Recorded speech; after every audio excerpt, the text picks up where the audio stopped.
tarde. Quero agradecer a presença de vocês aqui na nossa Semana Pedagógica. Hoje nós estamos recebendo a nossa colega Josélia, né, do campus Itaperuna. A Josélia, ela veio compartilhar um pouquinho da experiência dela lá com instrumentos avaliativos.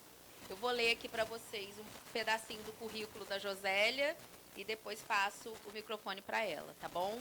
E aí ela vai apresentar, depois a gente abre, se alguém quiser perguntar, tá? Ou quiser tirar alguma dúvida, fiquem à vontade. A Josélia, ela possui graduação em Administração e licenciatura em Ciências Sociais, mestrado em Administração Pública e doutorado em Sociologia Política. É professora universitária desde 2006. Em 2018, assumiu como professora EBTT na área de Administração no campus Itaperuna. Ela possui experiência na área técnica e de gestão educacional pública. É autora de 2 livros, Configurações de Carreiras na Sociedade Contemporânea e Gestão Pública e Carreiras no Brasil. E agora a Josélia vai apresentar para a gente a palestra Avaliar para Transformar, Caminhos para a Diversificação dos Instrumentos Avaliativos. Ei, gente, boa tarde. Quero agradecer, né, a presença de todos, agradecer Marcela, Fabiola pelo convite e dizer que é uma partilha mesmo, é falar um pouquinho da experiência, do que a gente empreendeu a partir do ano passado com a questão dos instrumentos avaliativos no campus. Os desafios, eles mudam de lugar e muitos aspectos se assemelham, em outros divergem, mas a gente tem muitos desafios para fazer educação pública, né?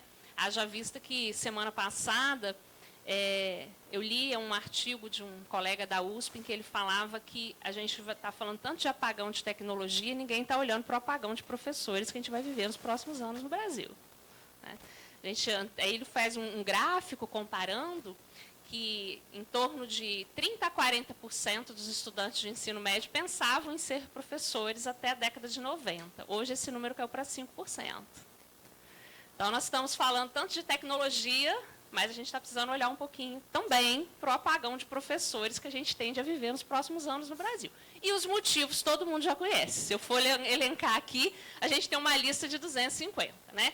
Mas, então, é nesses desafios, nesses problemas, não é solução pronta e receita de bolo, é experiência para a gente trocar. Né? Porque, às vezes, quando a gente troca experiência, parece que tudo é sucesso. Não, a maioria das coisas é desafio, mas dentro do desafio, algumas coisas a gente consegue avançar um pouquinho, e nesse avanço é que é a partilha de hoje, numa experiência de um grupo de pessoas do qual eu estou falando, mas né, vocês vão ver ali na hora que a gente chegar no catálogo, que a gente tem mais de 25 pessoas que trabalharam para esse processo. Tá bom? Por gentileza. Bom, eu vou começar com essa tirinha do Armandinho, que eu acho maravilhosa, né, que eu sempre compartilho quando eu dou aula em licenciatura. Diz assim, né? Qual foi a sua nota? Eu tirei um A. É mesmo? Puxa, eu não queria estar no seu lugar. Eu tirei um C. Muito feliz. Né? Por que razão você prefere tirar um C a tirar um A? A minha vida fica mais fácil se eu mantiver a expectativa das pessoas em um nível baixo. Né? Então, essa tirinha ela tem uma primeira coisa para a gente, que é a diferença entre aprendizagem e o que a nota mede dessa aprendizagem. Né? A gente, quando aplica uma avaliação, às vezes a gente olha e fala assim, poxa, esse aluno é tão bom, o que aconteceu com esse aluno? E já tem outros que a gente fala, esse colou, porque não tem condição dele saber fazer isso, dele ter conseguido tirar essa nota. Então, a avaliação é um processo complexo. Né? A avaliação é um processo difícil, porque nem sempre a gente dá conta, enquanto professor, enquanto técnico de educação, de elaborar um instrumento que seja capaz de avaliar esse aluno.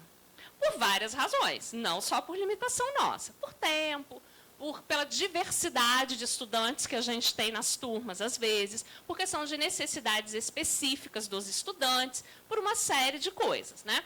Mas a verdade é que entre aquilo que o aluno sabe e aquilo que a nota expressa, a gente sabe que tem uma diferença.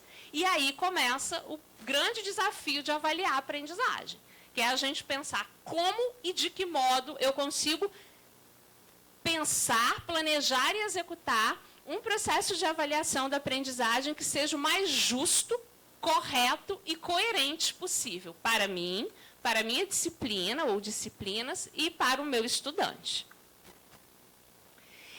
Nós fizemos um diagnóstico no campus Itaperuna, porque assim, às vezes a gente fica muito também no que eu acho, mas não houve, né, os professores. Então, a gente rodou um diagnóstico lá para entender um pouquinho. Eu trouxe um extrato dele bem pequenininho, porque ele é grande, né, para a gente entender lá quais eram concepções de avaliação, dificuldades, desafios, o que os professores estavam pensando. Esse diagnóstico com os professores, ele surge de um diagnóstico com os estudantes que a gente tinha feito. A gente colocou a participação dos estudantes nos conselhos de classe, dos representantes de turmas. No início foi um caos, depois foi bom.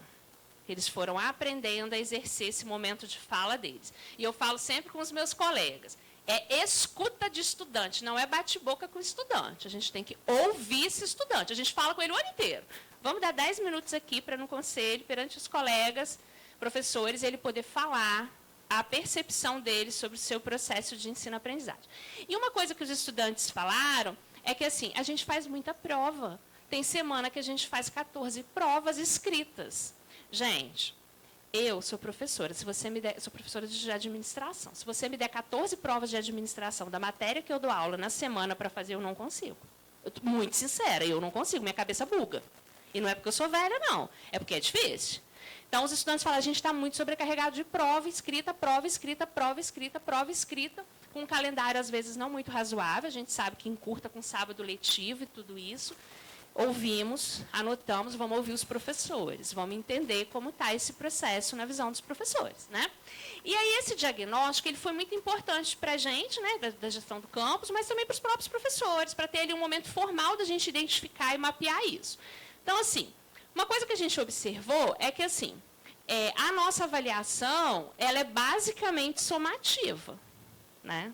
O que é a avaliação somativa? É aquela que só para dar uma nota para o aluno, né? Você dá o conteúdo, aplica a avaliação e tem uma nota, que é o conceito mais simplesinho, né? Poucos fazem avaliação diagnóstica para saber o que esse aluno já sabe, o que esse aluno já tem.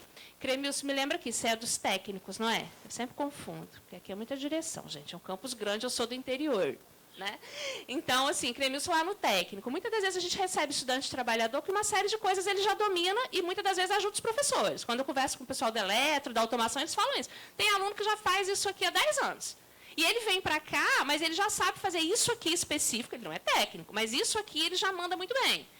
E aí eu falo com os professores, mas você diagnosticou isso para buscar avançar na aprendizagem dele? Então, são questionamentos que a gente precisa fazer, porque o nosso aluno ele não vem sem saber nada, alguma coisa ele já sabe, do próprio curso, mas às vezes ele já sabe também de experiência de trabalho. Nos casos dos técnicos, vocês veem, isso acontece muito, o estudante já vem para uma área que ele já domina, ele já sabe, então... Essa avaliação diagnóstica ela é importante, a gente quase não faz. A formativa também não, a somativa que é a maioria, né? E aí também me preocupou os 6% que não conhece o conceito, né? A gente também precisa entender esses conceitos até para aplicar, né? Por gentileza. E assim, a avaliação é utilizada para quê? Né? Nossos professores lá, meus colegas. Para que utiliza a avaliação, né? Verificar a aprendizagem do estudante, 28%, orientar o planejamento, 12%, atribuir notas e conceitos, 25%, identificar a dificuldade de aprendizagem, 30%. Então, ficou meio distribuído, mas se a gente pensar que verificar a avaliação dos estudantes e atribuir nota é praticamente usado como sinônimo ali no processo. Vai lá, por favor. E aí, os métodos avaliativos, né? Aqueles instrumentos ali que o professor utiliza. Se a gente juntar... Aí, ali, gente, o número 1, 2 e 3, prova escrita, trabalho individual e trabalho em grupo, todos são escritos. É porque lá no questionário, ali no gráfico não ficou, mas lá no questionário tinha a modalidade escrito ou oral, né? E outras formas. Então, assim, ó, 93%, 57% e 92%. Ou seja, a gente avalia muito no campus Itaperuna com atividade escrita. Ou um trabalho em grupo escrito, ou com uma prova escrita, ou um trabalho em grupo escrito. Escrito, escrito, escrito, escrito. Né?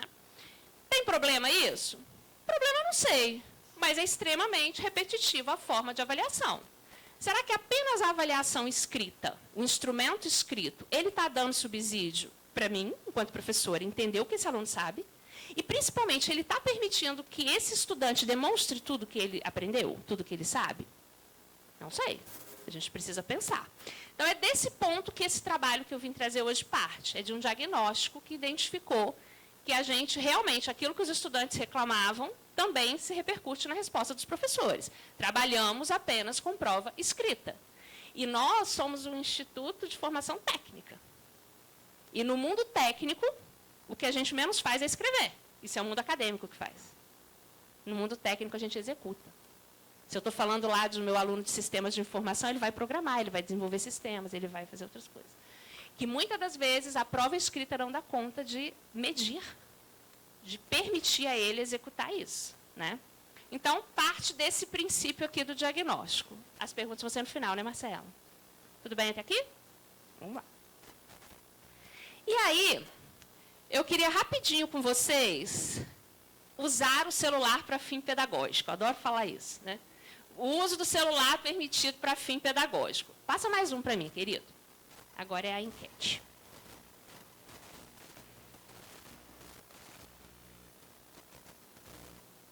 Foi. Vou pedir a gentileza, quem quiser, puder, participar dessa enquetezinha ali. Rapidinho, não tem nome, não tem nada, não. É só apontar a câmera do celular, o uso para fim pedagógico, tá bom, Cremilson e Marcela? Não zanguem com eles, tá bom? Autorizado pela professora. Para a gente participar. E aí, qual instrumento avaliativo você mais utiliza? Então, assim, o que eu mais utilizo para avaliar os meus alunos?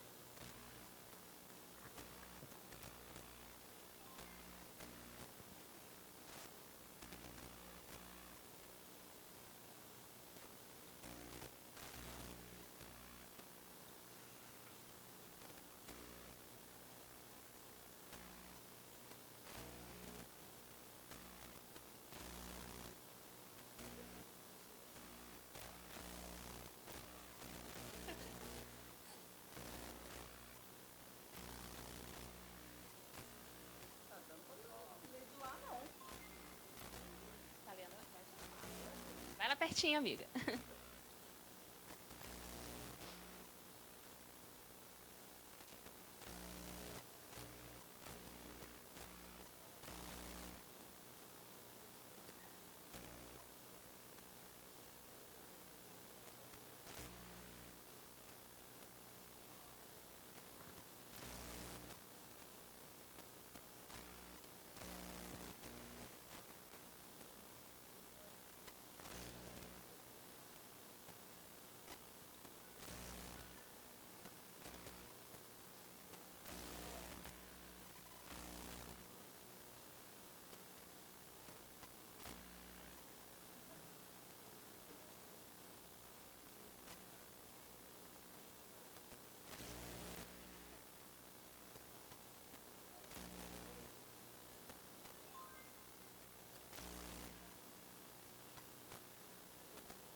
Acho que ainda tem alguns colocando, né? Que está 32 de 39.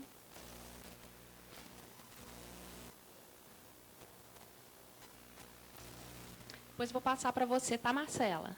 A nuvenzinha, tá?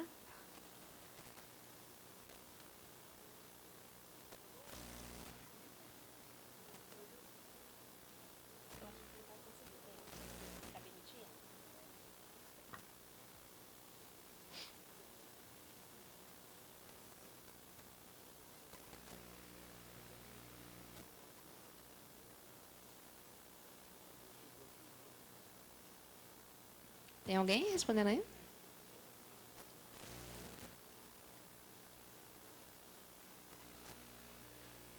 Enfim, gente, tá clarinho aqui, né? Mas assim, prova e prova escrita a gente vê que domina, né? E como eu falei, isso não tem problema nenhum, né? Mas que bom que a gente tem outras aqui, ó. Aí também tem trabalho escrito, né? Tem apresentação oral. Aí também tem avaliação escrita, projeto, prática, né? Deve ser prática em laboratório, execução prática, né? Eu vi que tinha alguma coisa de desenho, projeção, desenho, não vou me lembrar direitinho ali que está pequeno. Mas, enfim, depois eu vou passar essa nuvenzinha para a Marcela, que é né, e Cremilson, que é a participação de vocês. Mas a gente verifica que nós fomos muito educados com avaliação escrita. E eu vou falar por mim.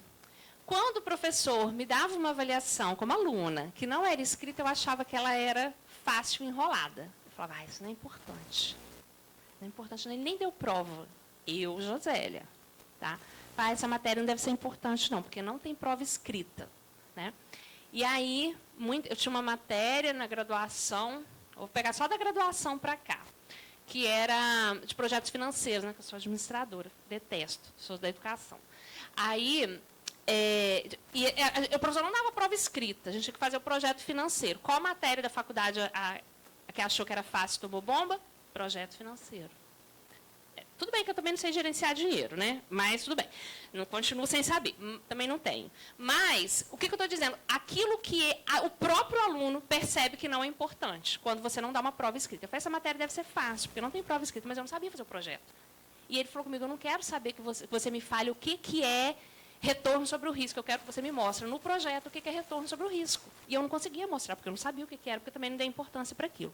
Então, muitas das vezes, a gente vai repetindo apenas a avaliação escrita, porque nós temos, consciente e inconscientemente, esse modelo de educação que nós fomos educados, e também porque o nosso próprio aluno valoriza mais a matéria que dá uma prova escrita, ele estuda para a prova, né? O famoso estudar para a prova, em detrimento de se preparar, de construir outros conhecimentos para além desse estudar para a prova.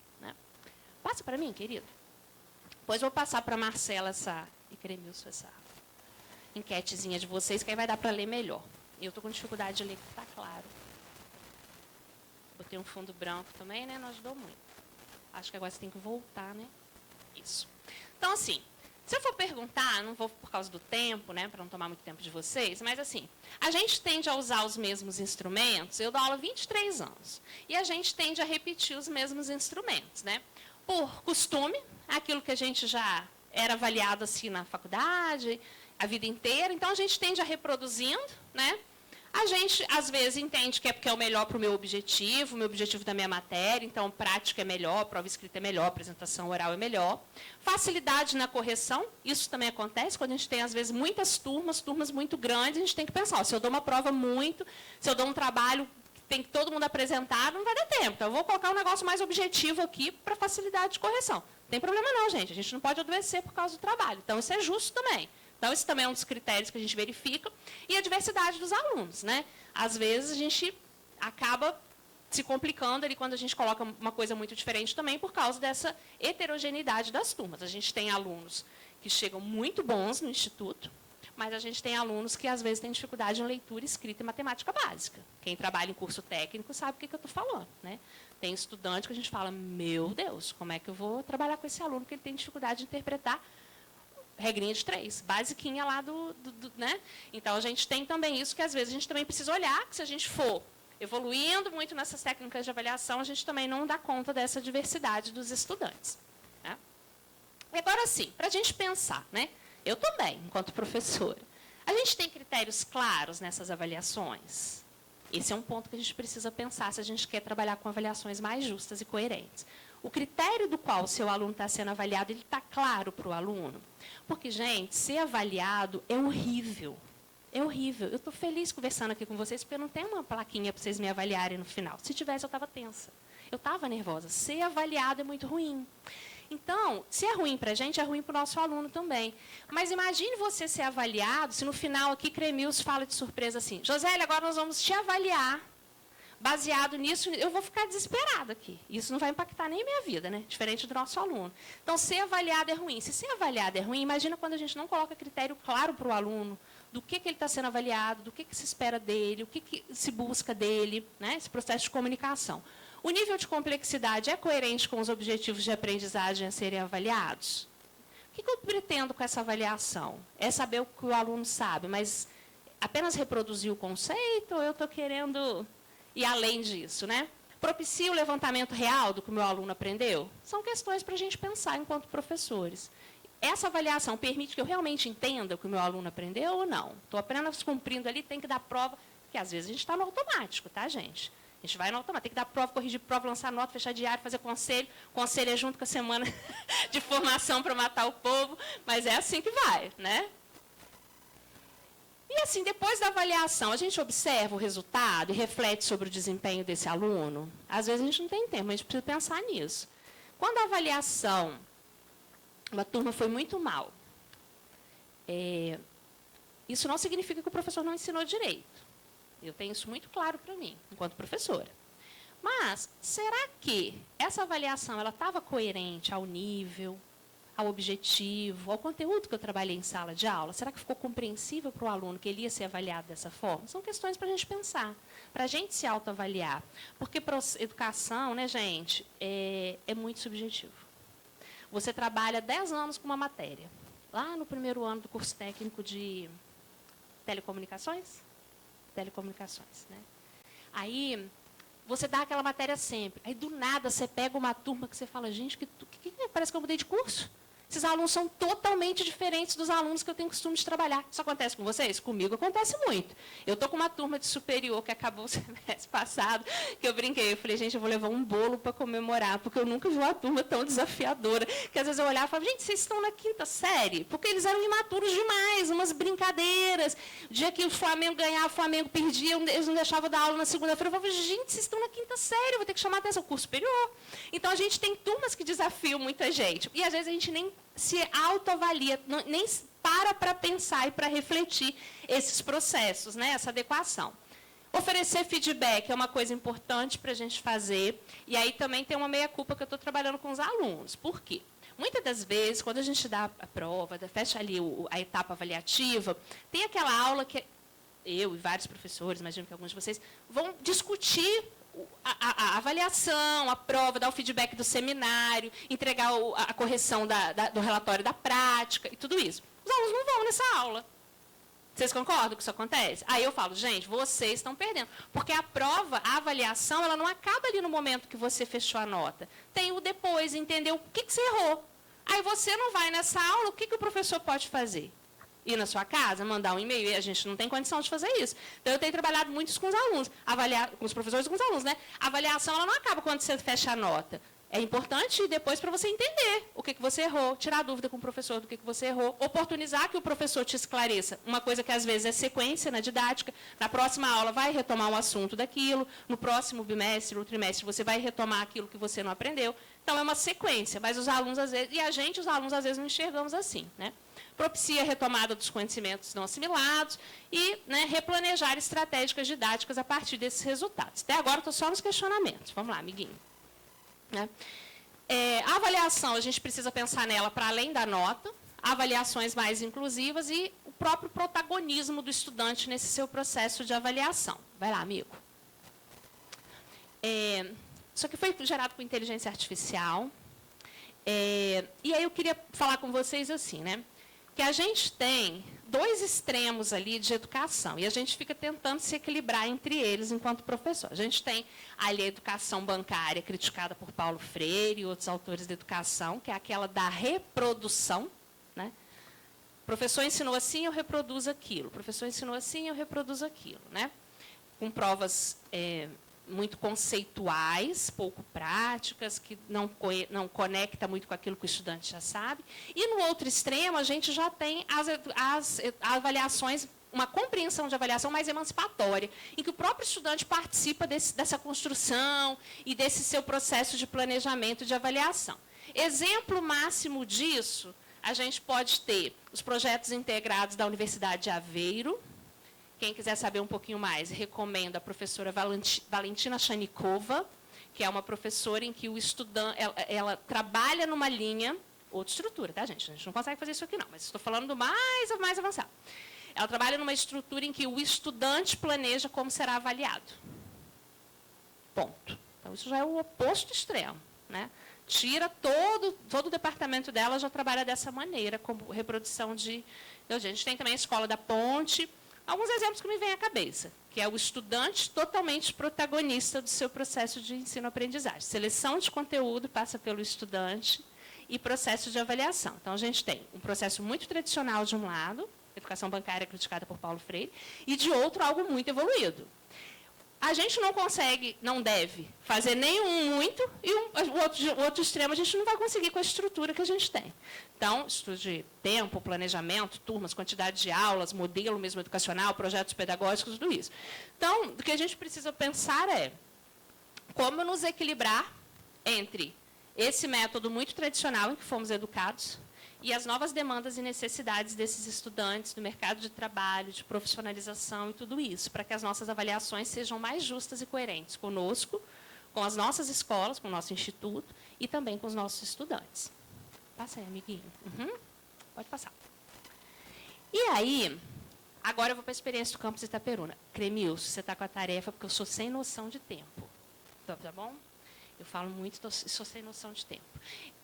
Lá no campus Itaperuna, quando a gente fez esse diagnóstico e começou a conversar com os professores, muitos falavam assim, gente, mas como que eu vou avaliar se não for com prova?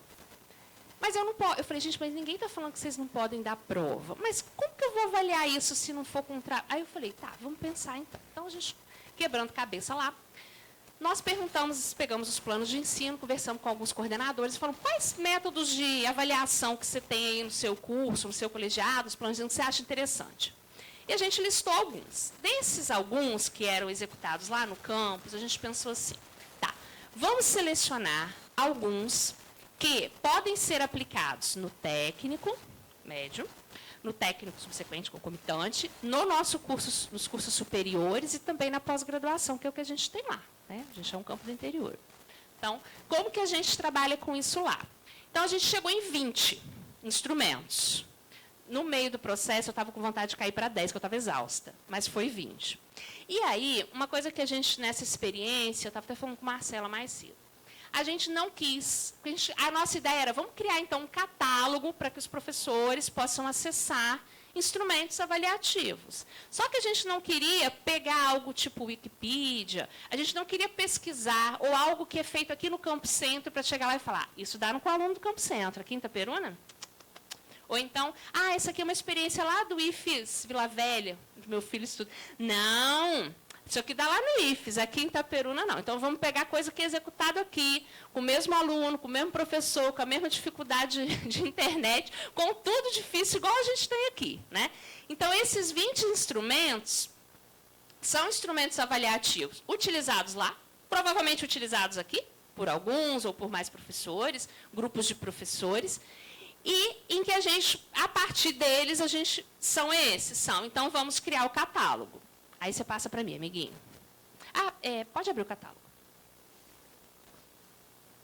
Depois eu vou deixar com a Marcela o catálogo para vocês. Para quem quiser depois dar uma olhada com calma, porque, obviamente, eu não vou conseguir passá-lo todo aqui, né? E aí nós reunimos, a partir dessa seleção, vários profissionais do campus. Não está passando, né? Foi. Será que você consegue colocar em tela inteira, amigo?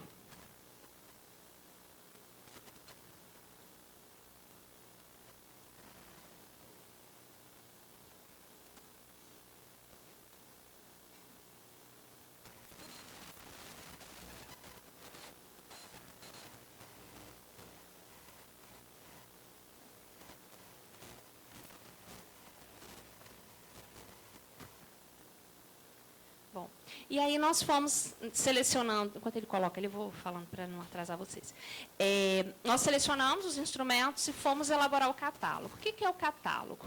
Ele apresenta o instrumento avaliativo, como desenvolve, traz uma experiência de um professor que executou, coloca em que modalidade, os benefícios para o aluno desse instrumento avaliativo. Eu costumo dizer que esse catálogo, ele não deve ser olhado como uma receita de bolo. Ninguém está dizendo para você, olha, aqui faz assim. Mas ele deve ser olhado como uma fonte de inspiração. Para, de repente, no momento do meu planejamento, eu pense, poxa, eu estou com uma turma desafiadora aqui, o que eu posso fazer? E aí você recorre para ver o que um outro colega dessa área, de uma outra área, já fez e que você pode. E uma coisa que foi uma medida não planejada é que a gente observou o seguinte, que depois das formações, que a gente fez formações individuais. Enquanto eles estão colocando, eu estou adiantando outras coisas. A gente fez formação por área. Então, sentamos lá com a área de linguagens, com a área de matemática, com a área de física, de química, de biologia, a área técnica de eletroautomação, a área técnica de informática, as áreas técnicas que nós temos lá. Né? E aí nós apresentamos o catálogo, discutimos, debatemos juntos quais seriam os instrumentos e tal. Mas uma coisa que a gente não tinha previsto e que aconteceu é que um professor começou a procurar o outro. Falou, eu vi aqui que você usou isso, como é que você usou isso? E começou uma troca de experiência off, né? Assim, que é muito rica. Porque, às vezes, a gente tem planejamentos que são muito solitários. Então, às vezes, assim, um colega falou, poxa, inclusive eu fui procurada por um colega, achei muito legal, de uma área que é bem diferente da minha, né? Que ele trabalha no curso de automação, e ele falou, eu vi que você trabalha com portfólio, professora, e eu queria que você me ajudasse a montar um portfólio para que eu tivesse essa entrega dos meus alunos a partir das aulas práticas, técnicas lá que eles... técnicas lá que eles fazem. E aí eu falei, poxa, vamos pensar, traz aqui seu plano de ensino, se eu puder, eu não entendo nada da sua área, mas a gente vai quebrando cabeça aqui juntos, né? E ele falou, não, eu quero trabalhar com portfólio para que o meu aluno tenha um registro dessa evolução dele a partir de cada aula prática, de todas as práticas que eu executo com ele no laboratório, para que possa registrar essa aprendizagem. Então, essa troca, ela é muito rica. E aí a ideia do catálogo, como eu falei, não é receita de bolo, 2 ovos, 2 farinhas, não é isso. Está longe de ser. Né? Eu nem gosto disso em educação. Desconfio muito quando alguém fala que vai me ensinar a fazer alguma coisa, porque a gente tem que analisar na prática. Né? É o que a gente chama de benchmarking. Vamos olhar e vamos selecionar o que dá certo para mim ou não. Tem coisas que não vai ser certo. Tem coisas que não é a sua realidade, não é a sua disciplina, não é o seu perfil enquanto professor.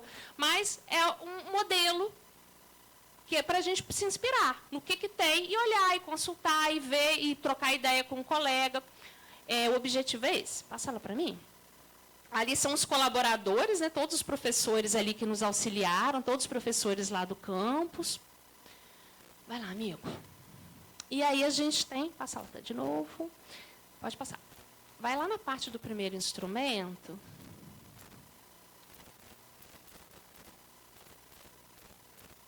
Ali, por exemplo, ó, volta um pouquinho, por favor.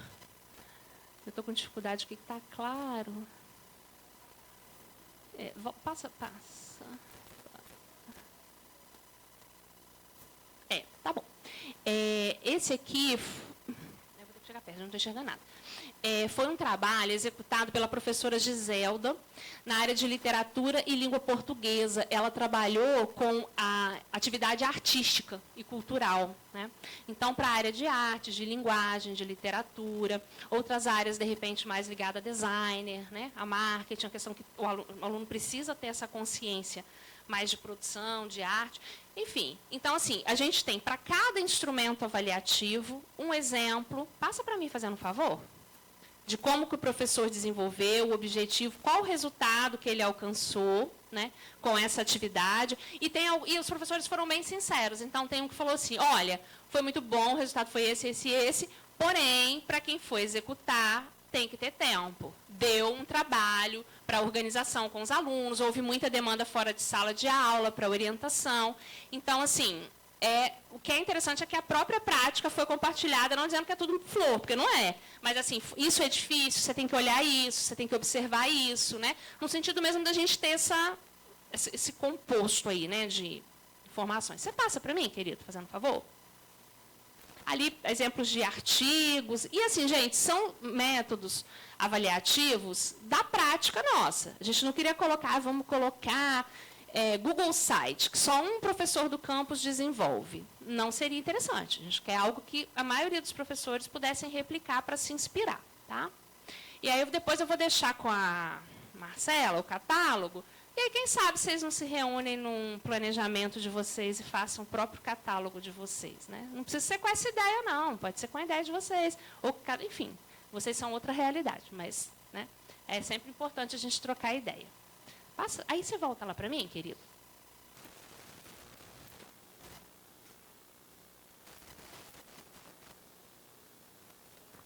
Bom, e aí, depois desse trabalho ali do catálogo, que tem todas as informações, tudo ali reunido, né? A gente selecionou, indicou, né? Instrumentos avaliativos que têm um caráter predominantemente individual, em que os alunos podem fazer de maneira individual, quando eu estou lá nas atividades individuais do meu aluno, e também naqueles que são mais voltados à avaliação coletiva, de atividades coletivas desenvolvidas em grupos, duplas, trios, e também os de natureza mista, que podem ser feitos tanto de um jeito quanto de outro. Por exemplo, podcast. Eu posso pedir um aluno para fazer um podcast sozinho, gravar, né? Mas eu também posso fazer como em grupo. A gente pode ter um grupo ali construindo um podcast. Então, a gente fez essa seleção dentro, né, nas nossas formações por área. A gente foi fazendo esse trabalho. Olha, quando você vai elaborar o plano de ensino, qual é ali o instrumento que é mais coletivo, ou qual que é mais individual e que você tem facilidade, que se adequa à sua área, né? Por gentileza. E aí a gente também considerou o perfil da turma.